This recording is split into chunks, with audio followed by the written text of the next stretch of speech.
بسم الله الرحمن الرحيم. الرحمن علم القرآن،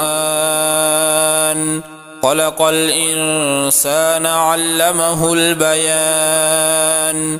الشمس والقمر بحسبان، والنجم والشجر يسجدان.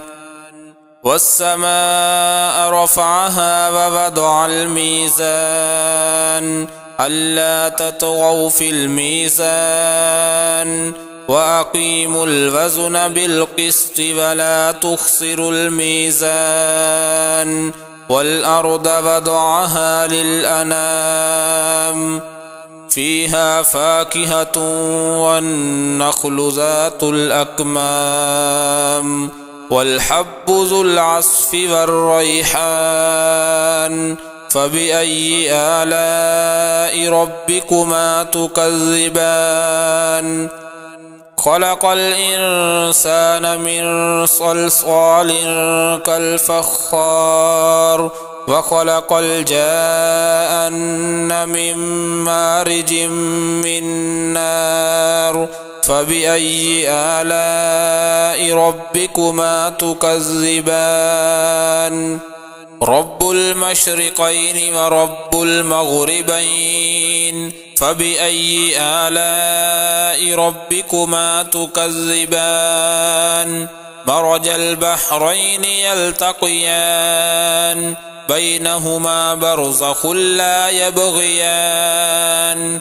فبأي آلاء ربكما تكذبان؟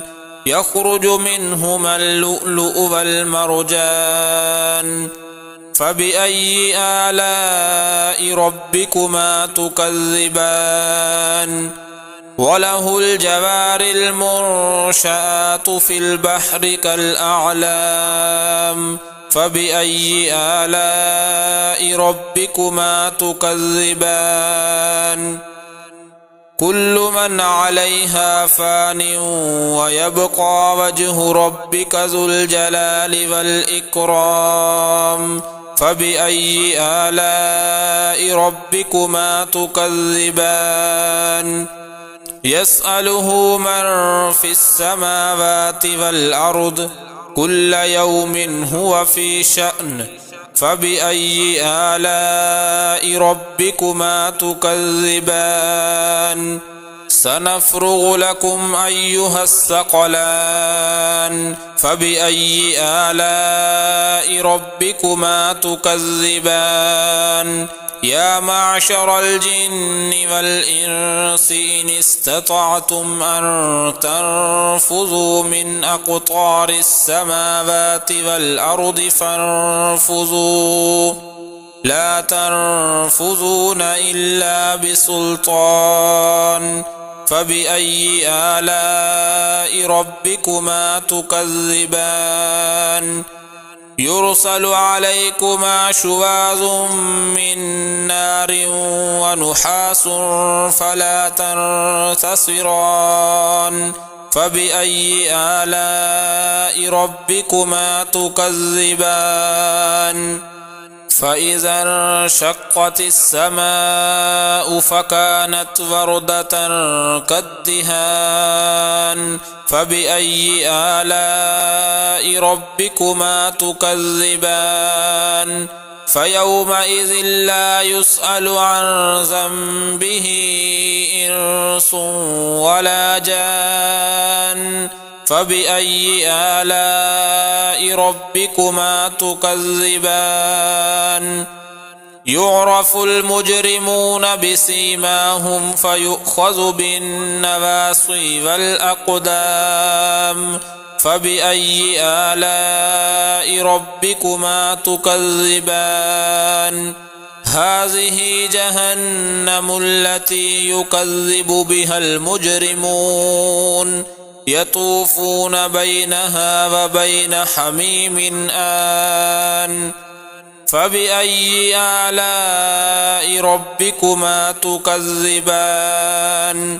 ولمن خاف مقام ربه جنتان، فبأي آلاء ربكما تكذبان ذواتا أفنان فبأي آلاء ربكما تكذبان فيهما عينان تجريان فبأي آلاء ربكما تكذبان فيهما من كل فاكهة زوجان فبأي آلاء ربكما تكذبان متكئين على فرش بطائنها من استبرق وجنى الجنتين دان فبأي آلاء ربكما تكذبان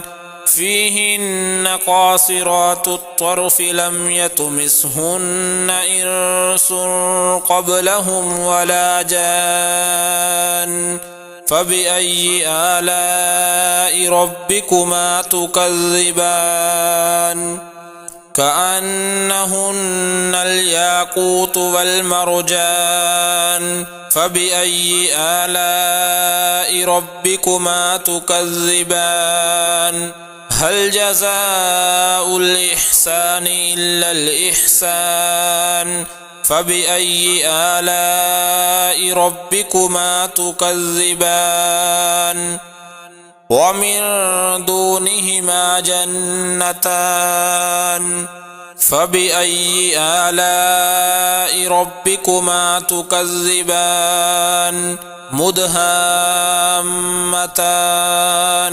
فبأي آلاء ربكما تكذبان فيهما عينان نضاختان فبأي آلاء ربكما تكذبان فيهما فاكهة ونخل ورمان فبأي آلاء ربكما تكذبان فيهن خيرات حسان فبأي آلاء ربكما تكذبان حور مقصورات في الخيام فبأي آلاء ربكما تكذبان لم يطمثهن إنس قبلهم ولا جان